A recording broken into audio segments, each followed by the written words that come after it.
Hello students, in this video lesson we will be continuing the revision of our 7th chapter, that is diversity in living organisms.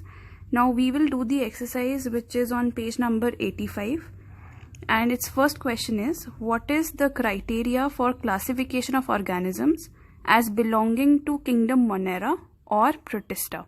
Now we all know that one of the most significant difference in classification is the development of nucleus.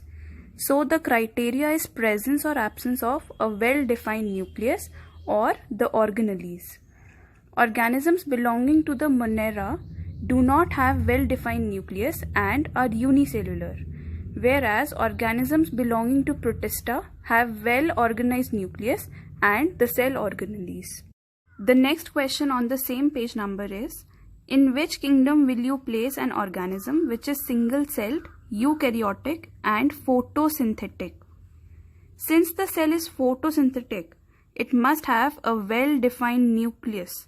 So, we can say that the single-celled, eukaryotic and the photosynthetic organism will be placed in kingdom Protista. The next question of this exercise is, in the hierarchy of classification, which grouping will have the smallest number of organisms with maximum common characteristics and which will have the largest number of organisms? Now, while studying this chapter, I told you how to learn the hierarchy of classification. Keep pot clean, otherwise family gets sick. Here K stands for kingdom, P stands for phylum in the case of animals and division in the case of plants. C stands for class, O stands for order, F stands for family, G stands for genus and S stands for species. We have also studied that on going from top to bottom, the number of organisms in these groups will decrease. So we can say that the group species will have the smallest number of organisms with maximum common characteristics, whereas the number of organisms placed in kingdom will be large with less common characteristics. The next set of questions is on page number 88, and the first question is, which division among plants has the simplest organisms? Since we have studied there are 5 divisions: Thallophyta, Bryophyta, Pteridophyta, Gymnosperms and Angiosperms. The Gymnosperms and Angiosperms are collectively placed in the division Phanerogams. The simplest division will be Thallophyta, as it is the first division amongst plants. The next question on the same page number is, how are pteridophytes different from the phanerogams? See children, the pteridophytes possess a naked embryo, whereas the phanerogams possess covered embryos. And embryos here refer to seeds. The pteridophytes exhibit unclear reproductive organs, whereas phanerogams exhibit well-defined reproductive organs. The next question on the same page number is, how do gymnosperms and angiosperms differ from each other? Since gymnosperm and angiosperm both are subgroups of phanerogams, so both of them will produce seeds.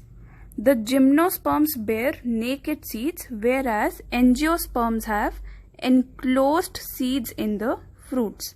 So they are also known as the flowering plants. The gymnosperms are perennial, evergreen and woody, whereas the angiosperms may or may not be perennial, evergreen and woody. The next set of questions is on page number 94, and the first question is, how do porifera animals differ from coelenterate animals? Now in porifera, coelom is absent. Coelom is the body cavity which can hold organs. So they bear pores all over their body which lead to a canal system that help in circulating water throughout the body to bring food and oxygen. Whereas in coelenterate, the coelom is present, so they do not bear pores in their body and therefore they have no canal system. And they have this cavity known as coelom. The body design in the porifera involves very minimal differentiation and division into tissues. Therefore, there is a cellular level of organization. Whereas in coelenterate, they show more body design differentiation. Body is made up of two layers of cell. One makes up the cell on the outside of the body and other makes the inner lining of the body. In porifera, division of labor is not noticed, whereas in coelenterate, division of labor can be observed. Now we will cover question 2, 3 and 4 in the next video lesson.